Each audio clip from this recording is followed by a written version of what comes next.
What is normal in your country, but seems weird to the rest of the world? Golden Gay Time. Okay, you're going to have to explain. It is an ice cream in Australia called Golden Gay Time, as in Golden Happy Time. It is pretty delish. Calling a traffic light a robot. South Africa?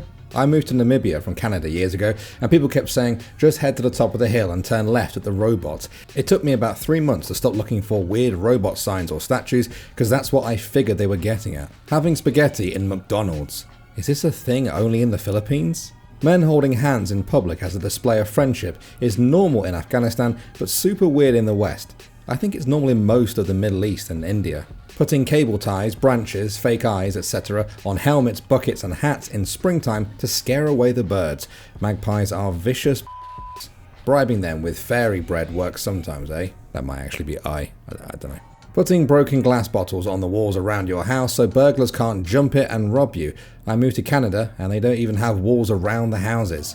All of Latin America. Whole restaurants cheering when a plate or glass is smashed. UK. Once was in a Canadian bar restaurant on holiday and a waiter dropped a tray of glasses. The locals looked horrified when I was out of my seat screaming, "Way!" Am Canadian. Would be horrified. Blood pudding and fermented fish. Finland? Sweden? Our wildlife is not trying to kill us. Edit. Magpies accepted. I'm fairly sure geese are at the very least plotting. Eating with our hands. In 1969, the same year the man landed on the moon, Miss Gloria Diaz coveted the Philippines' first Miss Universe crown. During the preliminary Q&A, she was asked, "Is it true that you Filipinos use your hands when you eat?" To which she replied, "Why? Do you use your feet?" and went her way to winning the crown. This isn't limited to the Philippines. People, especially those of Indian descent, eat with their hands in Malaysia, and it's also extremely common in Saudi Arabia as well. The cracks that are just wide enough to be able to see in and out of public restroom stalls, United States. I've heard it's thought of as weird since many other countries enjoy the luxury of privacy. My senior year of high school was the year the school finally installed doors on the bathroom stalls. It was 2007. Tax not included in advertised price. Yeah, I find this so weird. Going into the sauna naked while sharing the sauna with the other sex. It's about Germany, but we always welcome the Finnish, origin of a welcome invitation. As this got somewhat hijacked about Finnish sauna culture, German sauna culture is very easy. In public saunas, usually everyone is naked. If you feel uncomfortable, you can wrap a towel around your waist and or chest. Between sittings, you'd usually wear a robe. Most public saunas have half a day or more during the week reserved for female only. Check their website for details on that if you are interested. Be prepared that it will get crowded in the sauna when Aufguss are scheduled. Aufguss is the process of throwing scented water on the heater to increase humidity. I don't know a public sauna where swimsuits are allowed. If there are pools, you'd swim naked, but you can wear swimsuits there if you want to. As long as you are in the sauna, you don't want to get too romantic with your spouse or whoever you are with.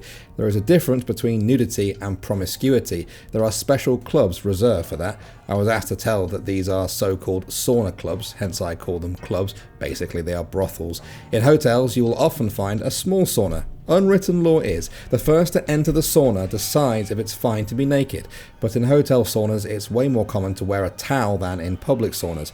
Private saunas, of course, are up to the owners and or users. Do what you're comfortable with, naked or towel. Vegemite. There you go. Leaving your baby alone outside for their nap, even if it rains or snows. Reminds me of a beautiful comment I read a while ago about this subject. My daughter was born in Copenhagen, Denmark, Frederiksberg actually. We lived there for a few years after she was born. We learned from our Danish friends to let her sleep outside in the back garden of our flat in her pram during snowfalls. We kept an eye on her from the window.